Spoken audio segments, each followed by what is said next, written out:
Hello, everybody. Welcome to the Open Mic Comedy Podcast. I'm your host, Mark. This is your first time here. Welcome. If you're a returning listener, welcome back. This podcast is here for everybody on the open mic comedy circuit, whether you're a comedian, an MC, a promoter, or a tutor. Hey, even comedy fans who enjoy watching the stars of the future in the pub basements around London and the world. If you're thinking I could do that, then this podcast will guide you on what to expect on this crazy circuit from those right in the middle of it. Today's guest is not a Turkish plastic surgeon who's just been exposed. He's even not a lonely Joey from Friends. He is one half of Notorious Comedy. Please welcome to the stage, it's Leo J. Thank you for having me, Mark. I'm very, very excited. A little bit of a fanboy of this podcast. Seriously, I listen to it quite a lot, and I'm very, very psyched to be on. Put it this way, if I've seen the person on the circuit, I've definitely listened to the episode. Definitely. Good. And then I've also listened to some other episodes as well. Yeah, sometimes it's nice as well, though. I will always say to anybody, don't just listen to the people you know. Sometimes there is some gems out there from other people. It's quite strange what you learn about other people on the circuit and stuff like that. It's always good fun. And I think it's a great podcast, man. I'm so glad that you're doing it. It's such a niche audience.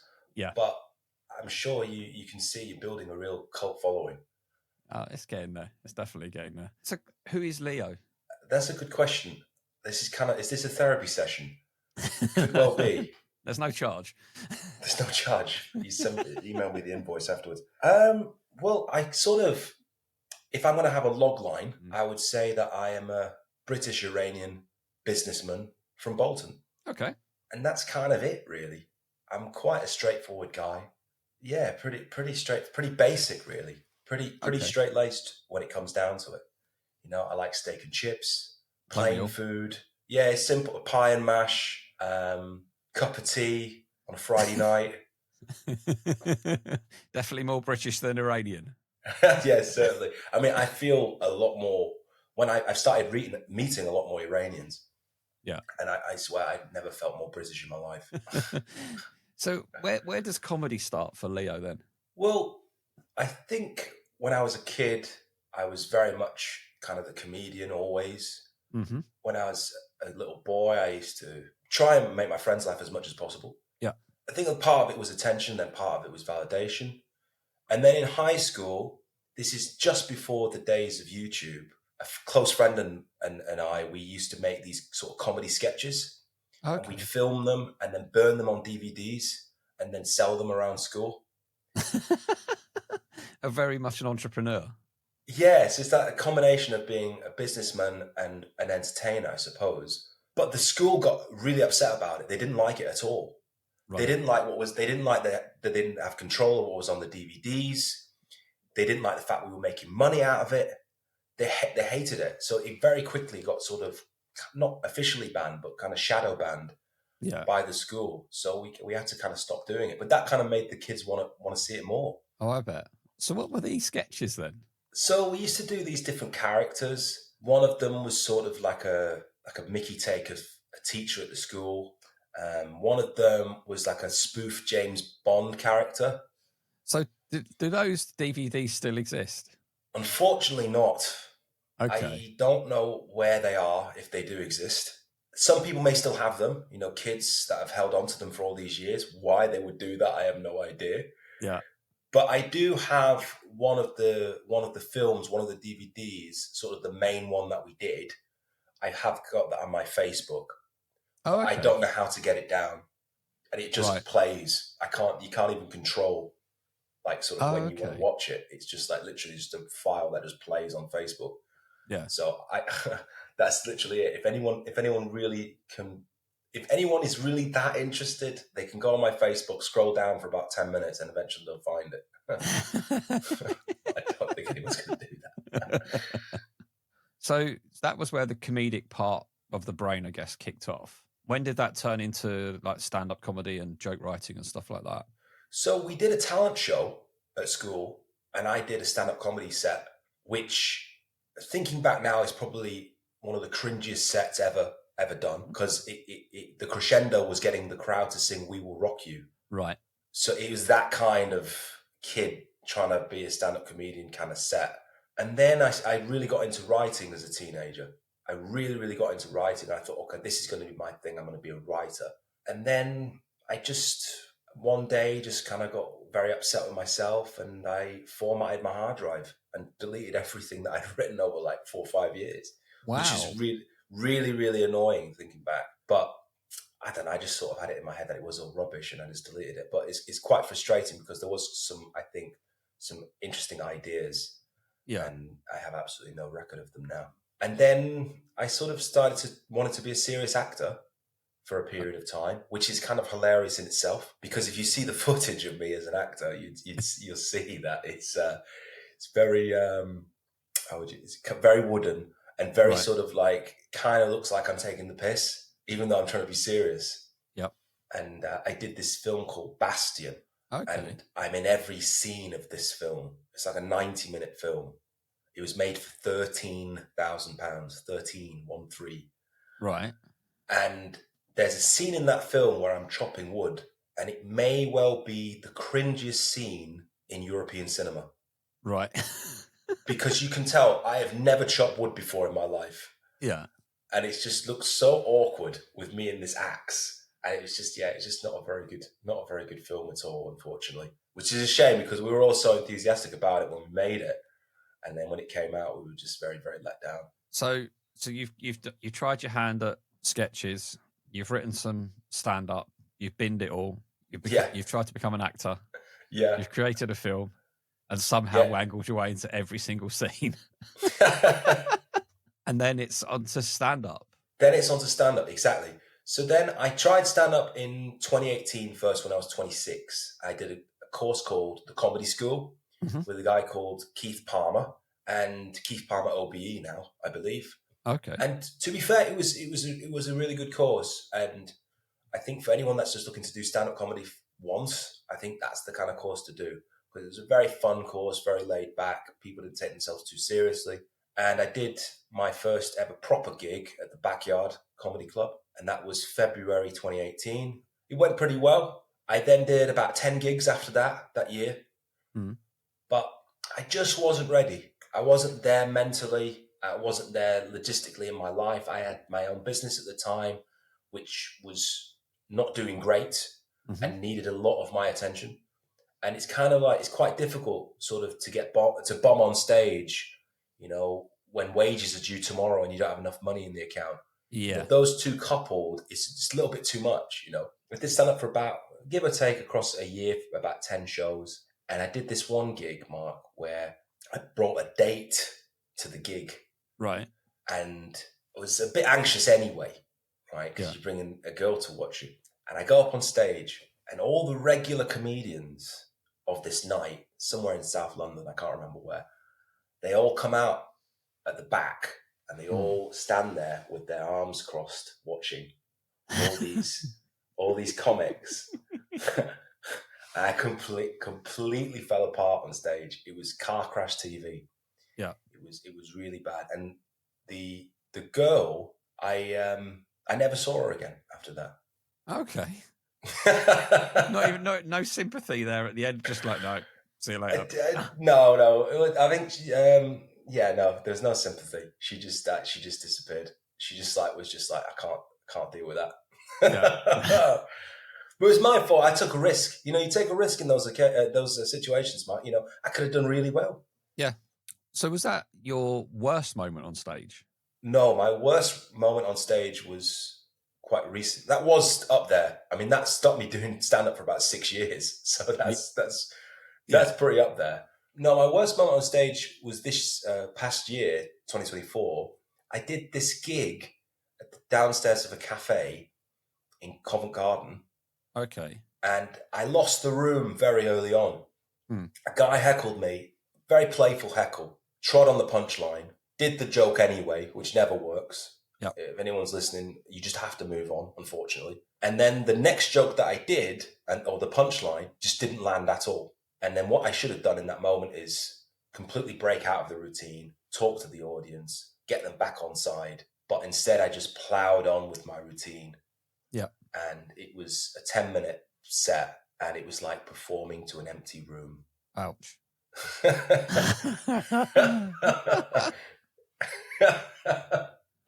I hope this isn't too traumatizing for anyone that's there's been listening. so much trauma on these, trust me.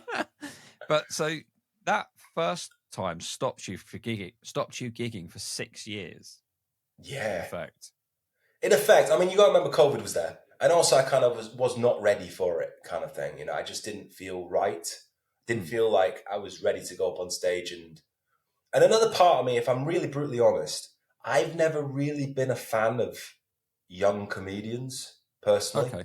I've always sort of liked older comedians. They have more experience, and it's just a sort of like a preference. Yeah. And I sort of thought I didn't want to be one of those young, annoying comedians. Oh, okay, a little bit. I gotcha. Do you see what I mean? Yeah. A little bit, and now I am, ironically. So, I thought, yeah, I'm going to leave it for a few years, and I did a few other things in my life, but it all sort of got back down to, okay, let's give it another go. And that was 2023. I did a course with Deck Monroe. Okay. The Angel Comedy course, which I'd say to anybody who's serious about giving this a real go, I think that's the kind of course to do.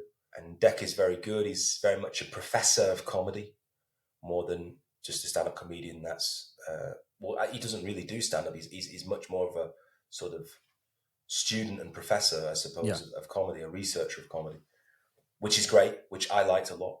And yeah, I did my 5-minute set, first time in, say, 5-6 years.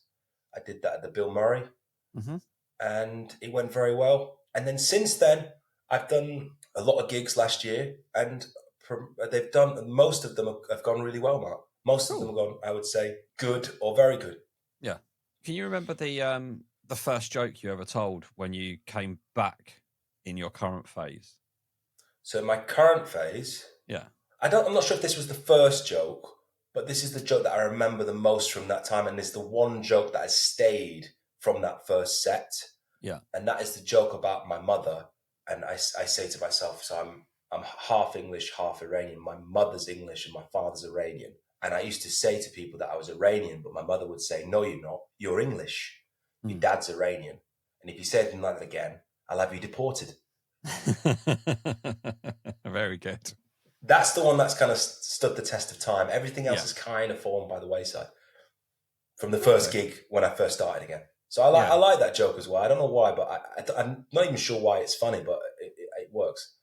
I think the punchline part is just not expected.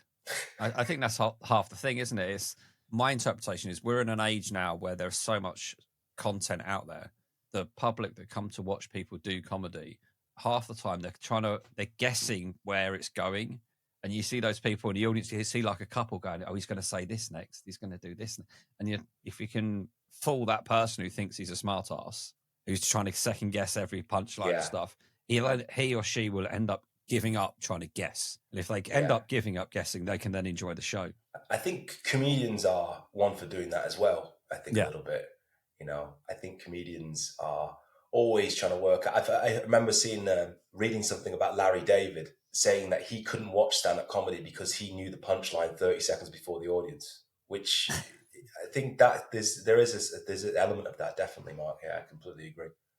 How did you find the showcase then at Angel? Because this is something I've always been quite interested in, and I've never actually really explored it with anyone else. But when those of us that went on and did courses, and then we go and play in a venue like Angel, or you play a venue like Backyard or Peckham Levels, or wherever you end up, a proper room with lots of seats in it. So then you do that and you go, this is it. And then you go onto the open mic circuit and you go, wow, this is different. Yeah. What goes? Did anything go through your head the first time you've gone from one gig to another and gone, oh, this is weird? Well, I remember the first time, Mark, back in 2018, and I'd gone from Backyard, which holds about 300 people, to the next gig after that, where there was about 12 people, of which 10 were comedians. Yep. And that was actually something that kind of put me off the first time. I was like, oh, this is the real circuit. Mm-hmm. But having said that, that's kind of good in a way, because no one's really ready to do 200 people a time. No. And that the first gig, that the ones at Bill Murray or Backyard, like you say, those I wouldn't, this is maybe a little bit controversial, but I wouldn't class those as real gigs.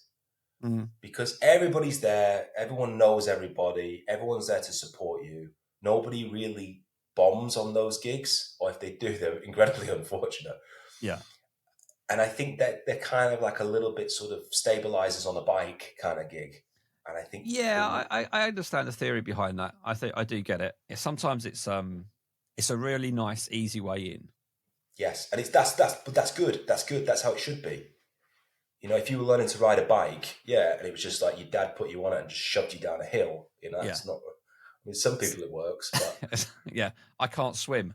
Well, we're taking these armbands off, and in you go. See what happens. And it's like, well, it's not going to end well, is it? It's really not. No. But I always think though that yes, the showcase events are more friendly. However, you're in a room of 100 people or whatever it is, and you may have 3, 4, 5 people that come to see you. You've also got 95 people that come to see others. And if those other 95 are laughing, they're under no obligation to laugh. But if they're laughing, you're like, okay, there could be something here, I think. That's true. And I think, look, I'm not trying to poo-poo, what a word. I'm not trying to poo-poo anyone that does those gigs and only does that one gig and then that's it, I'm just trying to say that it's, it's a different, it's kind of like, an exhibition game versus the real rough and tumble of a season, Yes. And I think, completely. Yeah. And I think, Mark, it's all about number of gigs, right? Amount of time on stage. And I think that kind of trumps everything. And it would be lovely if every single gig was like 95 people laughing. But unfortunately, the circuit that we're on is not quite like that. But I think in a way it's better. I think it makes you a better comedian. When you have a tough crowd, it makes you a better comedian. Yeah, I think if you can get out of a room that is not hostile but a little bit harsher, and you can come out of it positive, and you change people's minds on what their initial impression was or whatever, I think that can only make you stronger in the long term. And I remember seeing an interview with Louis C.K., controversial figure now, I suppose, and he was saying his attitude is, I'm not going to let the audience dictate whether I have a good night or not. Yeah. And that's kind of like, that's sort of the attitude I think you do have to have, that, you're the one in control and the audience isn't going to drag you down. Yeah. You're going to be the one that's going to make the good night for an audience. And I remember a comedian saying to me a really, really good analogy. He said that it's like a football team blaming the fans for not cheering. Yeah. Where they're not performing because the fans aren't cheering, but then vice versa, the fans aren't going to cheer unless you're performing. And I think that's a really good analogy as well. Comedians said that to me on the circuit. Yeah. No, that's very, very, very true. When you kind of moved on to the open mic circuit, did you have any like preconceptions of what it was actually going to be like? Well, this time around, I kind of knew. So the first time I did it obviously was in 2018, and I kind of knew what the circuit was going to be like. This time around, though, I have to say I'm pleasantly surprised. I've come at it with a much different attitude. I think a much better attitude. For me now, it's not a means to an end. It's much more, I just want to get good as a performer and have the opportunity to perform, which I think is brilliant. That's what I think makes the UK comedy circuit the best in the world, because anyone can perform, really. The only thing I would say is that I would like to have got more. Everyone wants more gigs, right? But still, getting 2 gigs a week, even 1 gig a week is still pretty good going, I think. And, considering like these places are on this earth where they might have 1 stand-up comedy night in their city a month, we're very blessed in London. And I know it's obviously chocker and everyone's competing. It's hard to get audiences, but we have the opportunity to perform, and that's a wonderful thing. Yeah. So are there any things you particularly like about the circuit as a whole and things you don't like? I love how friendly it is on the whole. I think it's very welcoming. People are very open. They feel as well a lot more open than when I first started doing it back in 2018. It feels as if like there's sort of like a different generation coming through now, of which you and I are part of it. Yeah. And we're a generation which is, I think, the sort of the older comics sort of a little bit sneer at. But I think we're a lot nicer, a lot more welcoming, a lot more friendly, and a little bit more laid back. At the end of the day, we're making people laugh on stage. Yeah. It's supposed to be fun. Yeah. I like that element. Things that I don't like and that I would change, I suppose. There is still not as much as there was when I first started doing it back in 2018, but there is still a little bit of cliqueiness there. Mm-hmm. And at Notorious, that's always something that we've tried to steer clear of if we can. It's sometimes difficult to do that, but we've always wanted to try and make it a very, very open for everyone type of format. And there are still some gigs out there that are a little bit sort of closed off, and I wish they were more open. But it's up to them, I suppose. I wish that there was more money in it. If you look at America, for example, there is, on the whole, a lot more money. I mean, you can be a jobbing comedian in America and make a few thousand a month and be completely unknown, which you can't, I don't think, in this country. It's very much winner takes all. What is the solution to that, though? Like, other than like some kind of Catherine Ryan tax? You know what I mean? Yeah, I mean, there's always the things that we always love to have, and there's always that understanding that it can't always happen. The sheer amount of people that are doing this, I dread to think how many open mic comedians there are actually in London. At the moment, even just take London as a snapshot, and then you compare it to the rest of the UK. There's probably more comedians than spots, but those that are creating the spots are probably. We'll talk about this with Notorious. Is that the primary driver behind creating your own night is probably for most people to give themselves more stage time. Yeah, and I think that's a solution to a problem for a lot of comedians, actually. Yeah. Just to start your own night, start your own thing. I do kind of wish maybe there was more spots, but at the same time, like you say, it's limited, and that number that you allude to, I don't know. I remember seeing a report once when I was doing the acting that there was about 80,000 actors in the UK. Okay. So if there's 80,000 actors, you would think, maybe, I don't know, 20,000 comedians? I have no idea. It's mad to think that, because I guess with acting as well, it's a similar thing in that there's lots of people that go under the radar that aren't known about. And there's people out there that, I mean, I don't consider myself a comedian, but I'm on the circuit. Do you know what I mean? Yeah. But no, I think you are a comedian, Mark. I think anyone that sort of says they're a comedian is a comedian. That's kind of what's so magical about it. I know what you're saying. But it's one of those where it's almost like the term comedian sometimes in some people's heads is like you're making a living out of it. That becomes your primary thing. Right, I see what you mean. So you know what I mean? Professional comedian, basically. Yeah.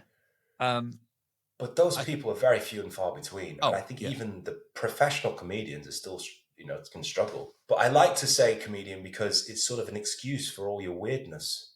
They say, "Oh, that's why you're weird. Okay, you're a comedian. Right, you're a comedian. Okay." And I noticed that since I've been saying it, it gives me an excuse for that. Oh, that's why we're so uncomfortable around you. That makes sense now. So let's talk a bit about Notorious then. How did it start? Why did it start? When? And what was the thinking and the brains behind it all? Well, the biggest irony is, Mark, that we never actually set out to make a night. We had a mutual friend, Turkish guy called Burak. Hello, Burak, if you're listening. And he owned a club in Dalston, and the club was dead all the time. And he said, "Look, can we have something on a weeknight every week just to get people in the club, to get things moving?" So he came to me. He knew that I'd done stand-up comedy, and I'd only really just started doing it again, to be perfectly honest with you. I'd hardly done any gigs at all, really. And he said to me, "Look, you do stand-up comedy, don't you?" I said, "Yeah. Do you want to do a weekly night?" And I said, "No. I've only done about 5 gigs, mate. What are you on about?" Yeah. So then he said, "Okay, fine."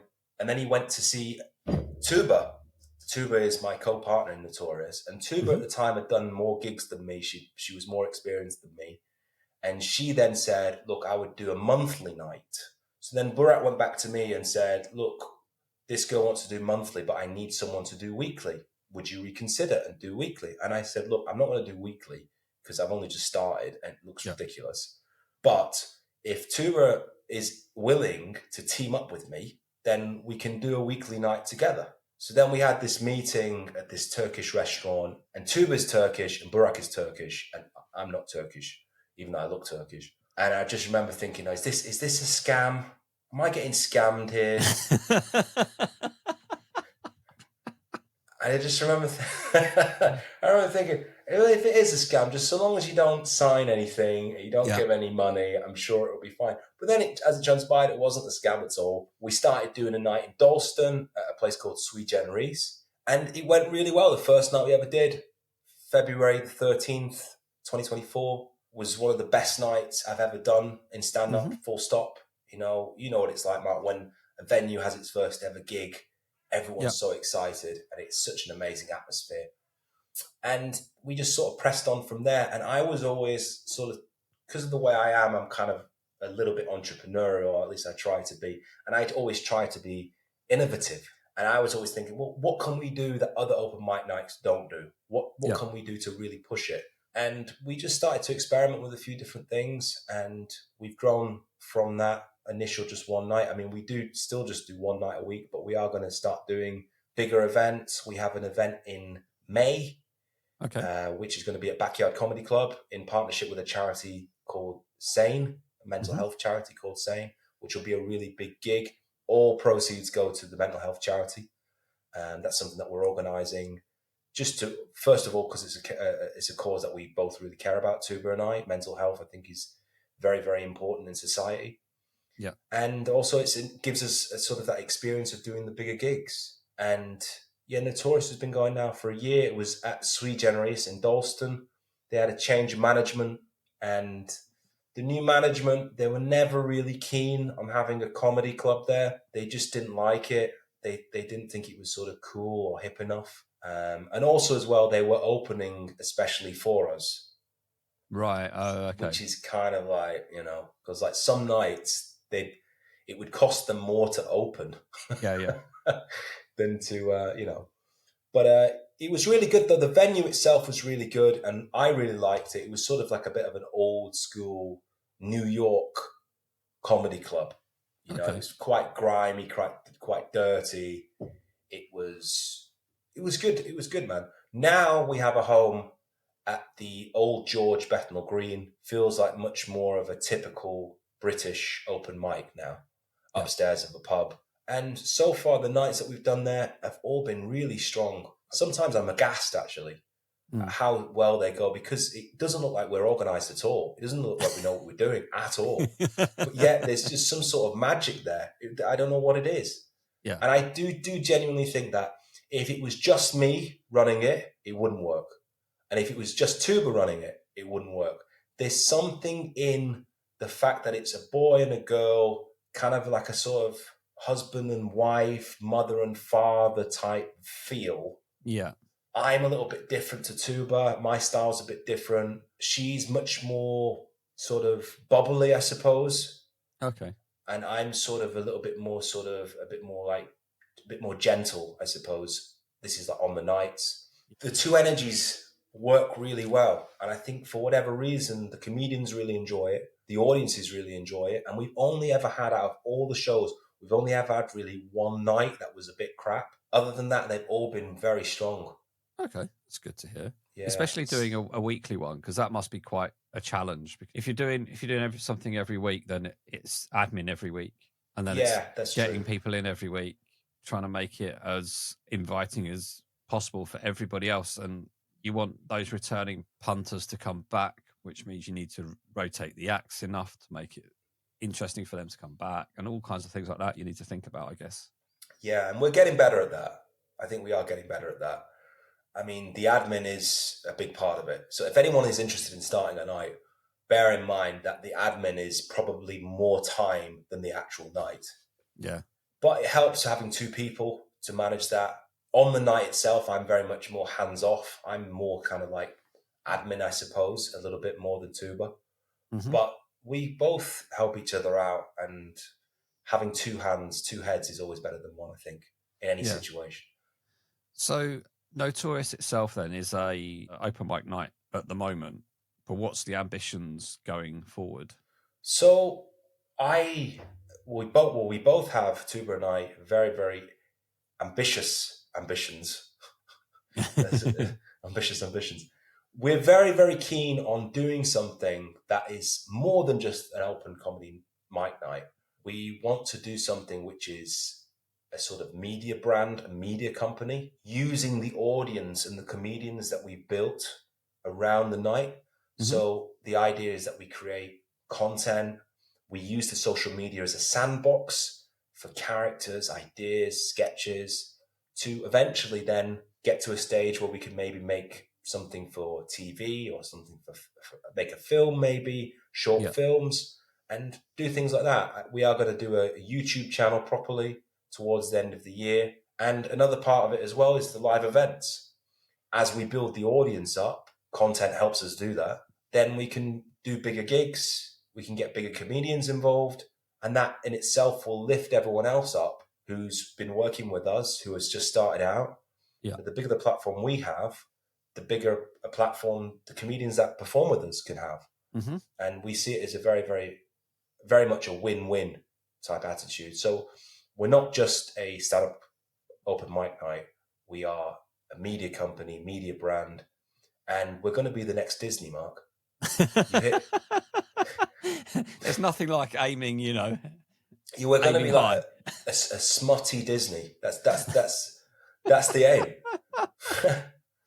So with trying to do all of this, you used the word again, that sketches. Yes. Because we've spoken about sketches from the start, and now the sketches are coming back again. Have you been doing stuff on it already, or are the plans in place, or what? So we filmed 6 original sketches. So they're all in the can. The first sketch is coming out. Well, by the time this goes out, this episode, I think, will have been out. Yeah. Hopefully it's done well. But we'll have 6 original sketches that we'll be releasing between February 2025 and June 2025. Mm-hmm. About 1 a month. And then we're going to see where we go from there. We might make more. We are looking for ideas and for comedians to come to us with ideas. And we kind of want to be sort of almost like a TV channel, I suppose, or a distribution network for comedians who've got an idea for a character or whatever. So we're recording this on the 14th of February. The sketch is coming out today, which is a sketch called Cop Blockers. And the sketch is basically about an app on your phone when you're out and about as a girl and you get hit on by a guy that you don't like.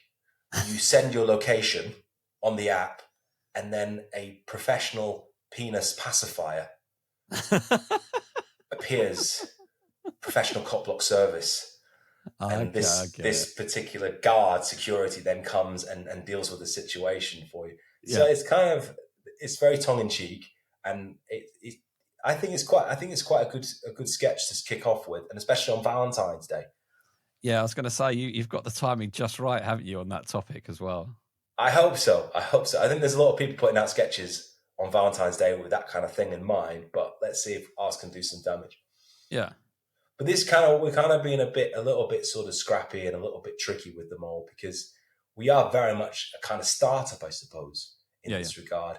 We did we went to this film festival to show the Cop Blocker sketch. Mm. And some of these films at this festival, Mark, they'd had like 10, 20 grand budgets. Yeah. They were proper films. They were beautifully made. And then we have Cop Blockers, which are made for about 300 quid.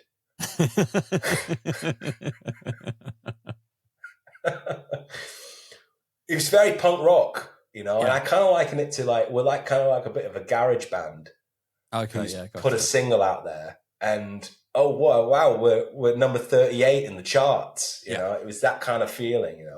We were nowhere near, in terms of production value, we were nowhere near any of the other films that night, really. But ours was the funniest, and I think that surely that's what matters, right, to people, the comedy element. So we are a little bit punk rock in that regard. It's more about getting the job done.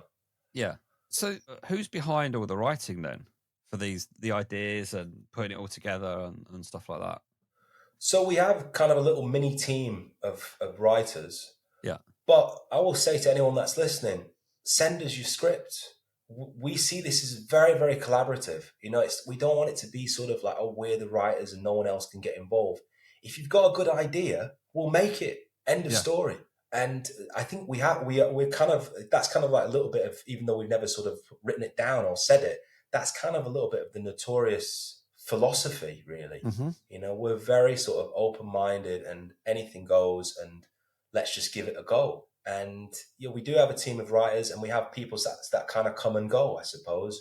Like some people have just written one sketch, which we've really liked. They've come on board. We've sort of tweaked it a bit and rewritten it, and then we've made it, and that's kind of what's happened. And we're happy to do that with more comedians. And another thing I'll say as well, our rule has always been, from the very start, the writer of the sketch is the boss of the sketch.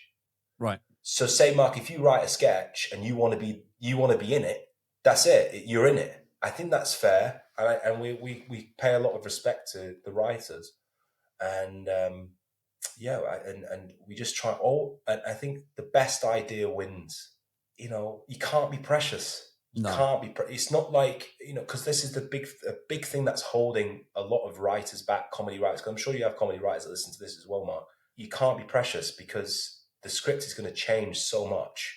So long as it's the best idea, and for comedy, it's the funniest idea, isn't it? That's what it has to be. Otherwise, there's people. I think there's writers who are precious about their work, and then there's writers who get stuff made. I think writing as a script writer and writing as a comedian are what you've kind of encapsulated is very much on the same lines, in that sometimes us comedians can get wedded to a joke too much, and you think this joke is great and you keep doing it and something's not right, and you just keep going and it has to get to a point where you go, no, scrap it, start again, or I've got to change something, and no matter how much you change it, it doesn't work. Just get rid of it. Maybe the audience don't love it, or the audience don't get it. Your joke might be funny in your circle of friends, but when it comes to talking to a load of people that are maybe much younger than you, their experience isn't the same, so it doesn't hit in the same kind of way. Yeah, I've had that. I've had something very similar recently where I've done a joke to a room of 25, 30-year-olds, and it's just not landed at all. But then I did it in a room full of 45, 50-year-olds, and they all got it. It's knowing what you can and can't do, because you touched on it earlier, is that as a comedian, you want to make somebody else laugh, but you also want to have fun yourself. And ultimately, if you don't have fun yourself, if nobody's laughing and you're not having fun, then what are you doing? Yeah, exactly. Life's too short. Yeah. And there was a previous guest who said a particular phrase that kind of stuck with me for a while, which was never kill yourself over your hobby. And you kind of go, yeah, you're right. Don't wed yourself to material that just doesn't work, or know when the material will work and when it won't. Use your common sense, and don't just assume that just because one room laughed at your jokes, the next room's going to laugh at your jokes. It's not always the case. And I think that's sort of the level of development as a stand-up comedian, right, Mark? When you get to a stage where you can immediately decipher, this joke's going to work in this room. And I think the proper pros, they're the ones who can do that. Yeah. And that kind of means that it's almost like you don't have a routine. You have more of a selection of jokes, a selection of material that you can sort of jump in and out of and say, okay, well, that side of the room, they didn't like that one, but I bet they're going to like this one. Yeah. And that's a different level. I mean, I would love to get to that level one day. But I think very, very few comedians. I think that takes hundreds and hundreds of gigs to get to that stage. Yeah, understanding the room is the big thing. I've been in rooms before where I've sat there and gone, I think they'll like the first part of the joke. They'll probably laugh at the second, but I really don't think they're going to like the third. And it's like, let's not do the third bit tonight. Let's just move on after the second bit. Get the laugh and don't bring the energy down, because I don't think they're going to like it. But it's surprising, isn't it, Mark? You just don't know. I mean, sometimes you do a joke and you think, oh, this is going to kill this. Yeah. And it gets nothing. It's so demoralizing when it's the first time as well. Yeah. And then other times you do, that's probably not going to work, but I'll try it anyway. And then it ends up being, one of the best jokes of the night. And I don't know what it is. It's just that's what is so magical about stand-up comedy. Yeah. And I see it now much more sort of as the craft of stand-up comedy, There's a real artistry there. And that's another thing. I just to move very quickly back onto Notorious. That's something that I've always said to the comedians, and that's why I think a lot of comedians like performing at Notorious. I've always said anyway to the comedian, look, the 5 minutes is yours. It's yours. What you want to do with it is up to you. And we have to have that level of freedom. And of course, I'm not saying, okay, the guy can go up and do racist material. No. I mean, if he wants to, that's his prerogative, I suppose. But is the audience going to go for that? I don't think so. Yeah, but that's the thing, isn't it? Yeah. There is an element of freedom that as a promoter you want to give an act. But the act then has to understand that, okay, if you're going to be telling jokes like this in this room, and this room is a typical night that we have, you're probably not going to get booked again. Yeah. Because otherwise all you're going to end up doing is turning your punters away for the sake of the other 8, 9, 10 acts you've got on the bill, because they're not going to want to come back, because the one that sticks in their mind is the one that's just been horrific about something or other, in a punching down, not particularly clever, and yeah. But isn't it funny that that's the one joke you remember from the show? I know it shouldn't be, but it is, isn't it? It's the same thing. It's the same as it's the modern world. When you read comments on videos and your Instagram posts or whatever, the one that'll stick out is the one that goes, he calls himself a comedian. You know, and you've got 50 others saying that was great, loved it, etc. But it's that one comment, and it's just the nature of the beast that we're in, because it stands out. It is strange. But like, what I would say is, I'm speaking about me personally. I'm not speaking for Tube, because Tube has slightly different opinions to I, which is another reason why the partnership works. But for me, I'm much more of a sort of old school English libertarian, I suppose, where I sort of say, well, you know, people should be free to say what they want, and it should just police itself in the end. But like you say, it's a balancing act, because you can't be seen to be condoning that kind of thing. So, onto yourself with regards to jokes and stuff. What's your style? Well, I'm kind of known for, I suppose, I do these appearance jokes. I basically just list off. They're all one-liners essentially. And I just list off things that I look like. And, you know, like you mentioned some at the start, you know, Egyptian gynecologist who stays down there just a little bit too long. And it's kind of like, I'm not sure, but I think when I first come on stage, I come across as quite high status. Yeah. So doing that sort of self-deprecating humor off the bat, I think really helps. And also, I've never really had that really not work in any setting. Yeah. So I suppose that's one part of it. And then the rest of the set, I'm trying to sort of tailor just, and I would say this to any comedian starting out, actually, do jokes that only you can tell. Yeah. You know, and try and keep it very specific to me and my life or my point of view. I mean, you do have a lot of topical comedians out there and people that comment on the news and things that are happening, and that becomes sort of a shtick in itself. But for me, as a punter, as an audience member, I kind of want to see something raw. You know, I want to see someone reveal themselves on stage, and show some real truth and be funny. You know, that's a good point. And I think all great art is like that, right? Yeah, because you just mentioned the word high status, and I have to bring this up for those of you that might see the odd clip from this, is that Leo's wearing a suit. Which I'll say, I literally just woke up, made some porridge, and put this suit on. That's the level of So although I do look quite smart, I am still very much dishevelled. I guess that's the part of the persona, the look, and the image you want to give off on stage. Putting a suit on for something like this is primarily audio, right? There's going to be some videos coming out of it anyway, but it all adds into the act, I guess, and the image. You know, I am still a little bit of an actor at heart, and I do like to put the costume on and become the character. There's a romance in that for me. And for me, I wouldn't feel right if I wasn't on stage in a sort of costume, you know? It just wouldn't work for me. But everyone's different, you know. It's not for me to say how people should. You know, some people, they just, you know, they go on in a sweatshirt or whatever it might be. But I think status is one of those things where I mean, we could probably have an hour-long discussion, Mark, about status just on itself, right? And comedy. Yeah. But I don't know. I think you got to sort of kind of be sort of true to yourself, I suppose. And I do like wearing a suit. It's also a little bit of a homage to the person that I used to be, where I was very much into business. It's something different. Yeah, most people that go on are in jeans and a hooded top or an overshirt or something, or t-shirt, whatever, basic stuff. But then when somebody comes on wearing a suit, you're kind of like, attention has been grabbed. So what are your kind of like personal ambitions then?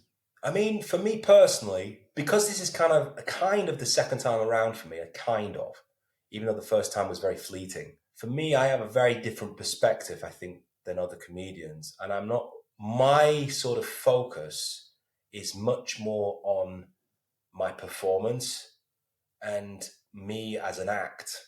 Yeah. So I would love, my big goal now at this moment in time is I'd love to get a really solid 20-minute set. And then I could then move on from that to doing maybe half hour, 40 minutes, and then eventually doing a 1 hour show. I mean, I've been offered to do a split bill this year at Edinburgh. Okay. But I don't feel like I'm ready, I'd rather go up there when I've got like at least a really solid 20 minutes. And yeah, that's more the craft really, to get better as a joke writer, to get better as a performer. I'm thinking about doing a clown course, which I was at a dating event. It wasn't speed dating. It was a dating event last night. And I told this girl, she says, "Oh, what have you got planned?" And I said, "I'm thinking about doing a clown course." Go on. What happened next? And that was it. And she was like sort of introducing me as that. Yeah, this is Leo. He's doing a clown course. Yeah. It was just so. They're all normies, right, at this event. So they something like that they wouldn't understand at all. But yeah. I just I'm a little bit like that. I like to sort of say silly things like that to people sometimes, just to see the reaction. Yes. I don't think we actually touched on something. I asked what your worst gig was. Did you say what your best gig was? My best gig would have to have been up north in Manchester doing Beat the Frog at the Frog and Bucket. And I was very, very nervous beforehand. I had about 8 Guinnesses and then went up on stage and I was absolutely flying. And the first joke, I mean, I typically try not to drink when I perform, typically. Yeah. Or if I do, I have maybe 1 Guinness and that's it. But that night, because it was in Manchester, and I'm originally from Bolton, right?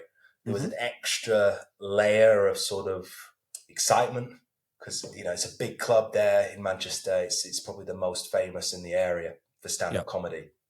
And I did it, and the first joke hit. And when it was like almost like you can hear like a baseball hitting a baseball bat. You can hear that click, and immediately I was off to the races. And I beat the frog. I didn't win the competition, but I beat the frog, which is really nice. And I did some really, really edgy stuff that night. Stuff that really probably wasn't worthy of getting me through. Yeah. But I managed to do it. And it was such a thrilling experience. And that's, I suppose, the wonderful side of the Gong Show. Yeah. There's also the very traumatic side. And I think actually someone said it on your podcast, actually, Mark. There's people that have done well. There's people that like Gong Shows who've done well at Gong Shows. And there's people that don't like Gong Shows who haven't done well at Gong Shows, and that kind of how you split them up. Yeah. And I remember hearing Paul Surtees' story on this about how his first 3 gigs were Gong Shows, right? Yeah, his first ever one was up the creek at the Blackout, and he got through it. I mean, we spoke about it at length that it was probably naivety that got him through it, not realizing exactly what was going on. But I mean, that's brilliant, man. I love that story. That is real courage. Well, like you said, probably naivety, but at the same time, you have to be in awe of that. But I think Gong Shows are fantastic because you can perform in front of 150 plus people. And when would you ever get the opportunity to do that? Yeah. So I'm all for Gong Shows. I think they're great. Just as well, you mentioned as well, Mark, before about things that you would improve on the circuit. And there's one thing that I wish existed. I don't think it ever will, but kind of a little bit more of a structure between all the nights. So like in professional sport, you have a kind of pyramid. So then you could sort of see like where your progression is. And, really we're all kind of Sunday league, right? Let's be honest. Yeah. But if you could sort of say, all right, well, Mark's in London Division B12 and he's getting upgraded to da-da-da-da, I think that would be quite cool. But I don't think it would ever happen. But that's just something maybe that just goes on. That's just something in my head, maybe. I think that does kind of happen in a unwritten way in terms of the type of nights you do. So if you get some people that see themselves as they've got past the bringer stage. Yeah. And they're so well in with the promoters and stuff that the promoters like, I want you here. Can't bring anyone, don't matter. You're here, kind of thing. Yeah. And then you get the ones where some people are now doing, like, they have their main night or their open mic night, and then they have a showcase night. And you kind of get that little upper level from the open mic to the showcase, where the showcase you'll get 10 minutes instead of 5, be less acts on there, and it's more about showcasing your talent rather than just performing. You're giving your best 10, not exactly. 5 you're working not on. Just experimenting on stage. And I think those type of nights are out there. It's like Comedy Incorporated's got their normal night, and then Steve's got Tall Tales and Cocktails, which is in a theatre. It's 5 or 6 comedians rather than 12, and everyone gets a longer set, and it's telling a story and stuff like that. So that feels like it's a natural progression spot, if you know what I mean. Yeah. I died at the first ever Comedy Incorporated, which was in Brick Lane at the time. I think it was called Laughs on the Lane at the time. Yeah, I remember that one. Yeah, and I died on the first night. I was the only act that died, and Steve never invited me back after that. So Steve, if you are listening, I'd love another gig. That was a long time ago, man. Give me some redemption. Give me another chance, mate. Come on. I'm sure you will. Hopefully, if you are listening, Steve, please let me gig again. But on that point, I wanted to ask you actually, Mark, what is your opinion, and taking in mind everyone else that has been on, about the bringers situation? My personal opinion on bringers is I understand why they exist. I don't like that they exist. I don't think somebody can crucify you for saying I don't like them, but I get why they exist, because London especially, why they only exist in London is that there's such a saturation of nights out there. There's such a saturation of comedians out there. Nobody wants to go and perform in front of 10 comedians and some bloke sipping Guinness with his dog in the corner.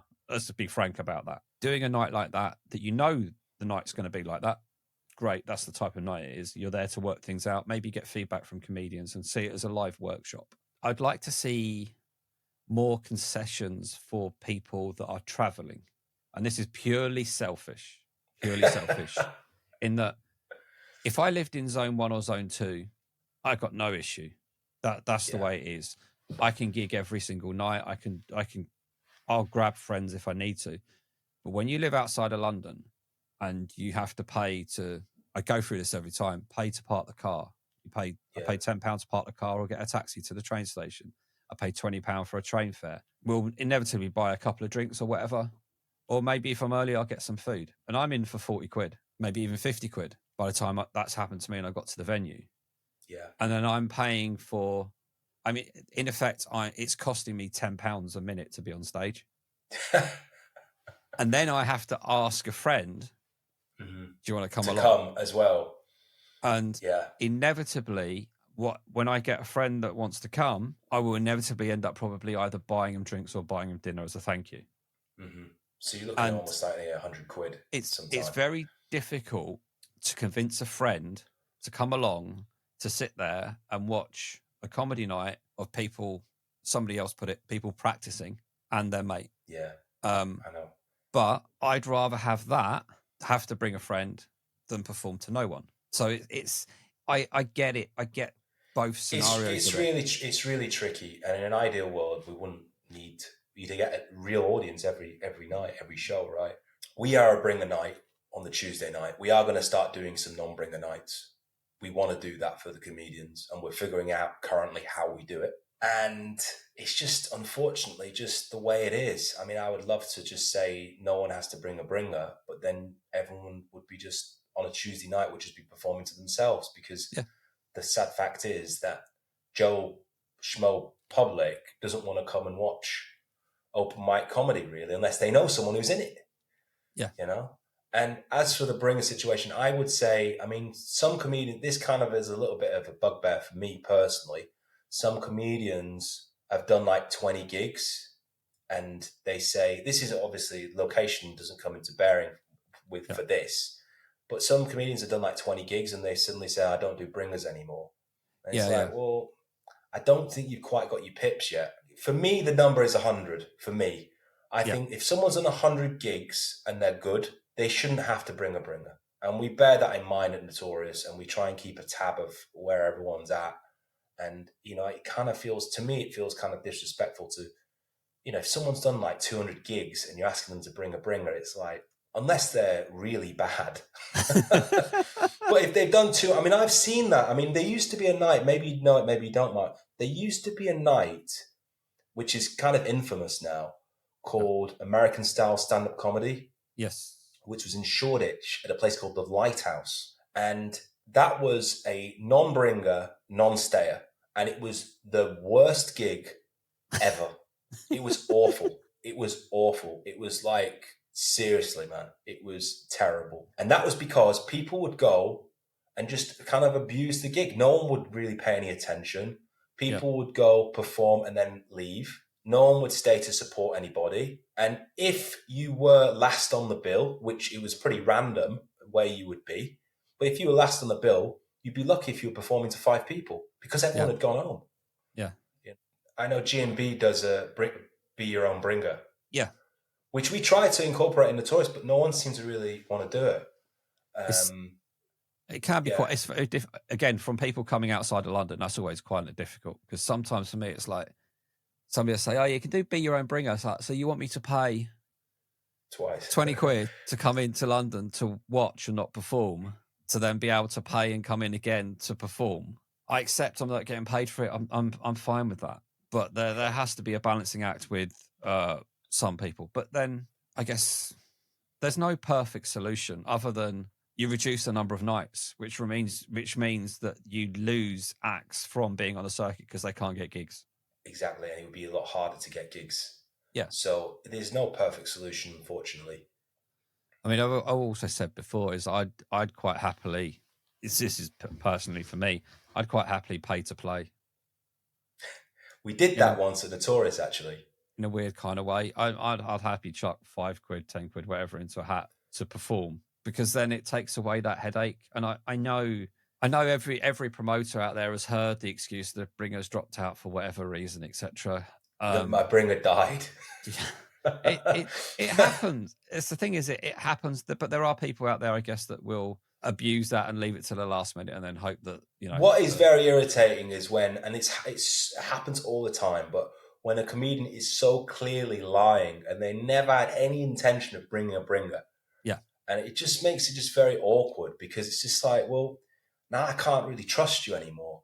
Yeah, it's a game you have to play. If you don't like the game, change the game is what I will say. Put on if you don't put on your own night. Yeah, put on your own night and do it how you want it to be done.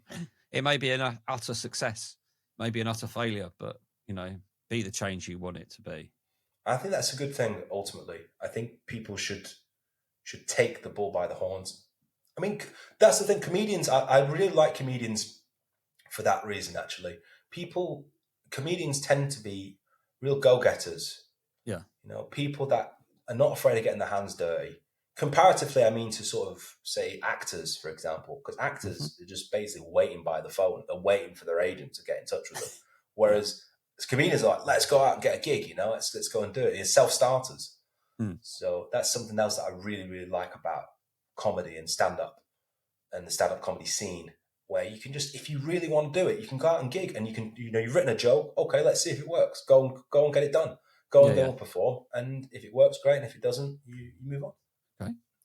So in comedy as well then, so what would you say kind of like your main influences have been over the years? Well, coming from Bolton, the man that stands out first and foremost is Peter Kay. Growing up late 90s, early 2000s in Bolton, when Peter Kay was on TV, the town stopped. Yeah. It was like, oh, your uncle's on TV tonight. So everyone stays in to watch Peter Kay on TV, live at the top of the tower, or Phoenix Nights, or that Peter Kay thing, or whatever it might have been. To see, for me as a kid in Bolton, seeing someone like that who's done so well, that was such a massive influence for me as a child, and still to this day. And I actually met Peter Kay once. Okay. And it's quite a funny story, actually. It was at a cinema in Bolton. And I went into the toilet. And as I walked into the toilet, Peter Kay walked out of the cubicle. And I made eye contact with him and then left the bathroom. Because there was two things happening in that moment. I was meeting Peter Kay for the first time. Yeah. And also I was meeting Peter Kay after he just took a banging dump. And I wasn't ready for that. No. For those two moments to collide at the same time, I couldn't handle it. So I just hi, and then walked straight out of the bathroom. And that was me. That was my meeting of Peter Kay. I couldn't deal with it. He's quite tall, actually. He surprised me how tall he was. He's got into trouble recently, actually. Well, he's not getting into trouble. He's been in the news recently for throwing out a heckler. Oh, right. Okay. Yeah, there was a few people in the audience shouting out various bits about his jokes. And he got sick of it. So he just asked the security guards to kick him out. And it's been all over like various bits of news and people going, should Peter Kay have done this? And et cetera, et cetera. And I think people at that level can kind of, they call the shots, right? If they don't want someone in the room, that's it. They're gone. Yeah. And Peter Kay's in a category of stadium comedians, right? He does like big arenas, which I think is a whole different sport, never mind anything. I mean, it's incredible, really.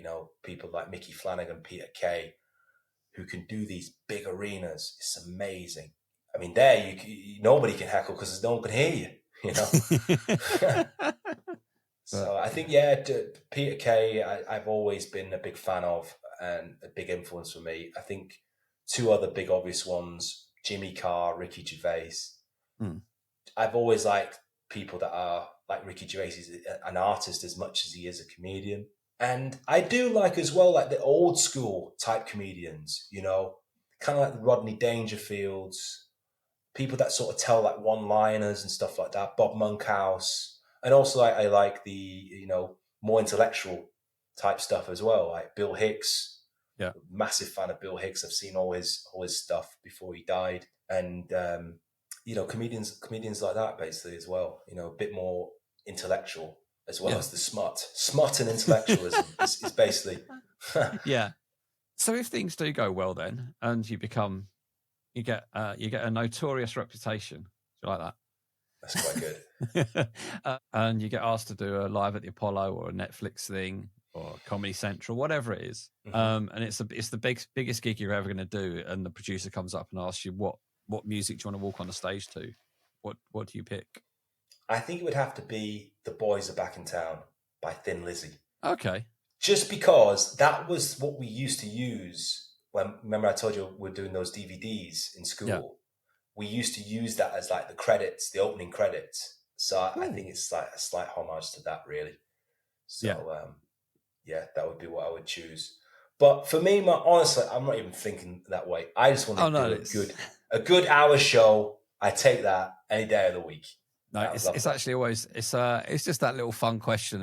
If people haven't listened, it always catches them out as well because they're like, oh yeah. I guess on the open mic circuit, walk-on music isn't really used that much. It is used in a few places, but not many. And it's always been my biggest thing that I'd love to see happen a bit more regularly. What are your thoughts, Mark, on persona? I think it's extremely important, and I think it's extremely important in the image you give across, because your persona, if you're talking about primarily your look should say what you are about. It plays a big part into making something believable. I think I'm pretty sure Adam Bloom put this in his book, which was to do with if you come on wearing a posh suit, for example, but you're basically saying you're poor and all of this and you're downbeaten and trodden on, it doesn't fly because nobody's going to believe it. Yeah. So it kind of the jokes and the persona have to match the look, in my my opinion, to make it believable. Because at the end of the day, most of the time we practice, but there is a bit of the time as well that we perform. And if you practice your performance, your big performance will be better, if that makes sense. Yeah, of course. Because another thing was Kyle Wallace from G&B said that if you practice your set sitting down, just reading through the notes, trying to memorize it, you're not practicing your set. You're just learning words. So when you come on, if you practice your set standing up as if you were performing it, whether you're performing it to a cat, your dog, or no one, or whatever, you are still moving about. You're still doing the things that you're going to do, your hand movements, your gestures, your looks, and all of that. They're going to be there. And because you're practicing them, they kind of become embedded in you as part of the routine. But if you're just sat there reading through, okay, I'm going to say this next, there's no performance. Well, I'm going to be a little bit devil's advocate here. What I would say to that is, coming from an acting background, you don't want to lose out on the spontaneity of the performance. So for me personally, I just learn I do genuinely just learn the lines like I would do if I was doing an acting role. But then again, like you say, there's so much maybe you lose from not practicing the movements, and I can be a little bit sort of static on stage actually at times. That's something that I'm working on, hence the clown college. But it's also like knowing when to pause, That's true. And you start, if you're doing that sat down, I don't think you kind of pick that up necessarily. Everybody's different. Everybody has their own way of doing it. And I'm also a massive hypocrite in that I don't practice I don't generally practice that much, which is really annoying. Yeah. Because I get very self-conscious about, even if I'm indoors on my own, it's really weird. There's this thing inside my head. It's like, it doesn't feel weird. What are you doing, son? Right. Yeah. But it's just, I don't know. We all have our ways of doing it. And the best place to learn is always on stage. But I know if you're doing that, if you're on stage to perform, practice to perform. Well, I'm going to do a really cringy name drop here. So are you ready for this, Go Mark? for it. Are you ready for this, listeners? So I met John Cleese. I was very, very fortunate enough to meet him at an event.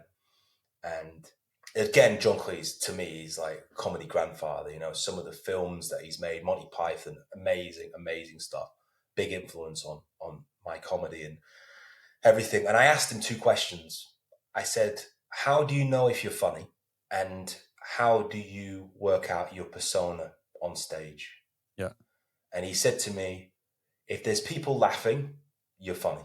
End of story. Everything else, everyone else's opinion doesn't matter. If they're laughing in the room, you're funny. End of story.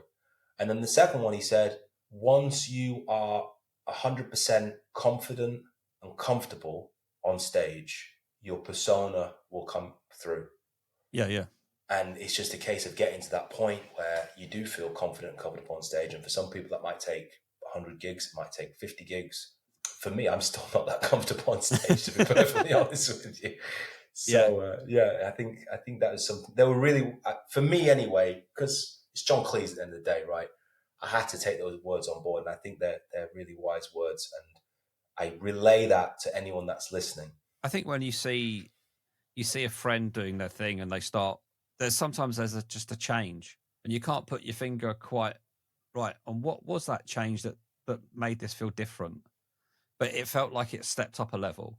And I think that's the moment that something happens, is generally with persona, with the image on the stage or whatever they're doing and how they're trying to portray themselves. That's the moment where it goes, that's it. Yeah. You found it. And it's magical when that happens, right? Yeah. It's just so wonderful. And I don't know, it's just like you say, it's like there's a gear change or there's a click of a switch and you say, okay, now I get it. Now I get that person. Now I can see what they're trying to do. I can see their persona.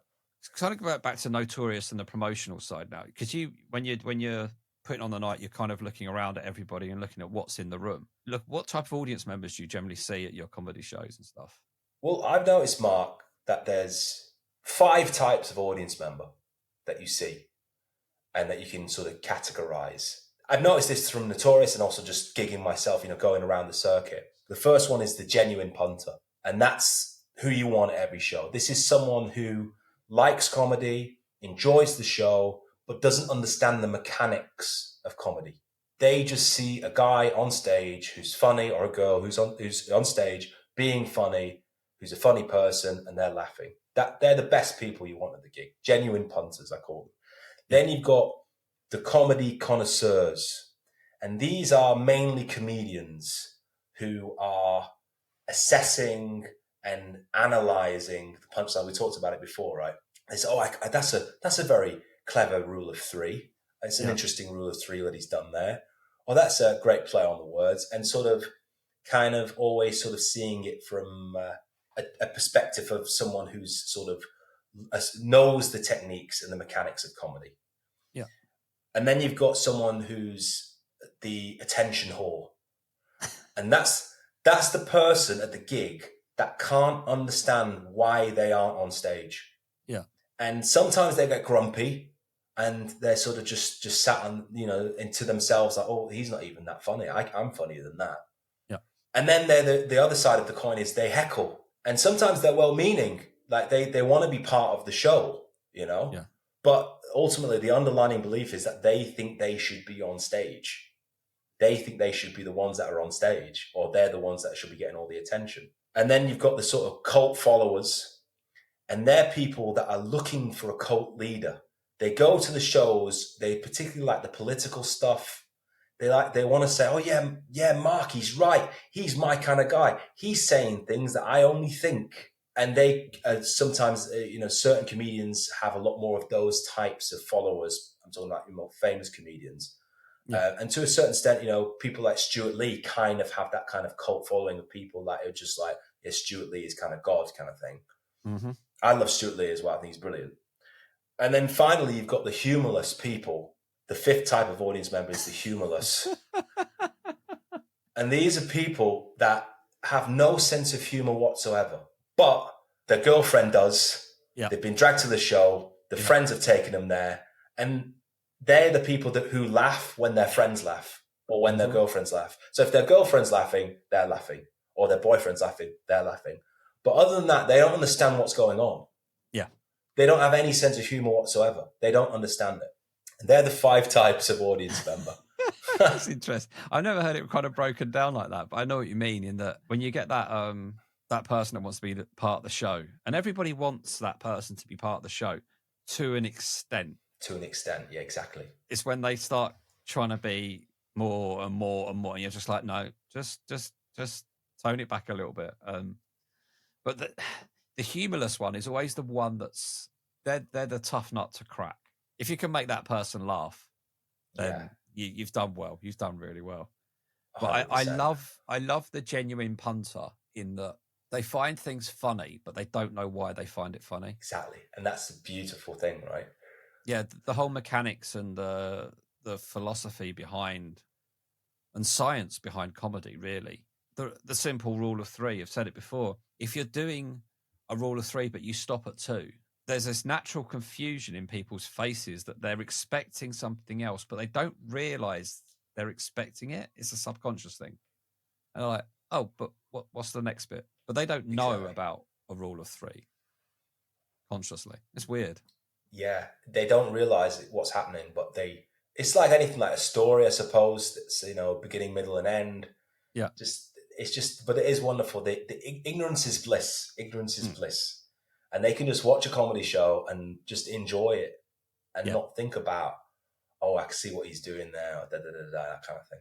Yeah, it's like revealing the magician's trick.